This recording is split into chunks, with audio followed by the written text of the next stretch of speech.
ऐसा समय है जो सुतानंद ने नहीं जाना, बड़े बड़े राजा महाराजाओं ने नहीं जाना। जनक जी महाराज विदेह राज है, स्वयं ज्ञानी है, जिन्होंने सुखदेव जी महाराज जैसे वैरागी व्यक्ति को भागवत का अध्ययन कराया हो। ध्यान देना, जनक महाराज कोई साधारण नहीं है, सब जानते हैं।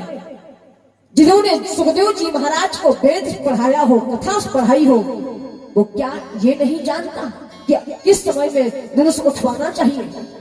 नहीं जानता। लेकिन महाराज विश्वामित्र जी ने ऐसा क्या समय जाना? बाबा ने कहा विश्वामित्र समय शुभ जानी। क्या है? देख रहे थे महाराज विश्वामित्र की आंखें लगी थी, टकटकी लगा करके देख रहे थे धनुष की ओर।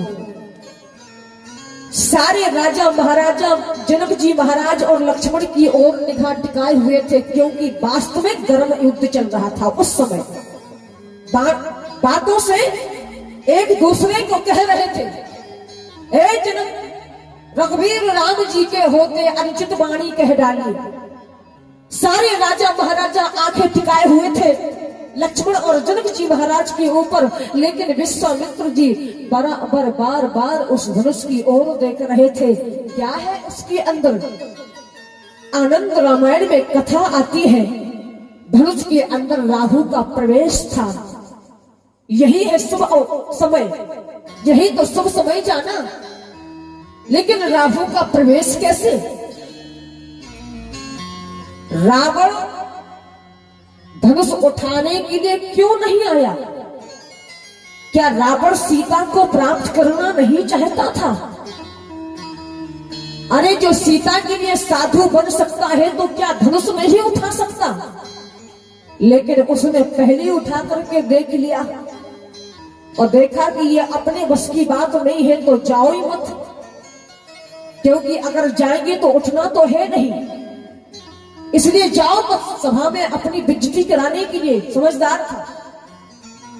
रात्रि का समय था। महाराज रावण ने सोचा कि अकेले में जाकर के प्रैक्टिकल करके देखो। अकेले में, अगर अकेले में, अभी तो सब सो रहे हैं, राजा महाराजा सब अपनी अपनी जगह सो रहे हैं। अगर रात्रि में धनुष उठ जाएगा तो धनुष उठाने के लिए सुबह जाऊंगा, अगर रात्रि में नहीं उठा तो फिर धनुष उठाने के लिए नहीं जाऊंगा। आया और आकर के जैसे धनुष में हाथ डाले तो रावण के दोनों हाथ धनुष में फंस जाते हैं। और जब रावण के दोनों हाथ फंस जाते तो सारी ताकत लगा दी। जिस रावण के चलने से पृथ्वी कांपती हो, गर्जना करता है तो देवांगनाओं के गर्भ गिर जाते हैं, इतना बलशाली रावण, लेकिन धनुष में हाथ फंस गए, निकलने नहीं रहे। क्या करे? घबराने लगा। अपने गुरुदेव को याद किया। त्रेता द्वापर में ये अच्छा रास्ता था, जब भी कोई मुसीबत आए अपने गुरु को, अपने इष्ट को याद करो, बराबर समस्या का समाधान हो जाएगा। और कर भी देते थे। भगवान शंकर अर्धरात्रि की बेला में रावण से कहते हैं कि क्या है दशानन, क्यों याद किया? कहा गुरुदेव, हमारे हाथ दोनों धनुष में फंस गए हैं, हम आपकी प्रार्थना कर रहे हैं। रावण ने प्रार्थना करना प्रारंभ कर दिया। बोले नागेंद्र हाराय तेरे लोचनाए भस्मंगराए चरम शिवाय। भोलेनाथ, आपके चरणों में प्रार्थना करके कहता हूँ मेरे हाथ निकाल दो। भगवान शंकर जी बोले तो मैं क्या करूं, मैं तो कैलाश पर्वत पर हूं, मैं क्या करूं? कहा ये आपका शिष्य है, धनुष आपका शिष्य है भोलेनाथ, और मैं भी तुम्हारा शिष्य हूं। आप इससे कहो कि थोड़ी खिसक जाए, आपने इसको पढ़ाया है। भगवान शंकर जी ने कहा कि अब वो पढ़ लिख करके डीएम बन चुका है, अब मेरी बात नहीं मानेगा, वो अधिकारी बन चुका है।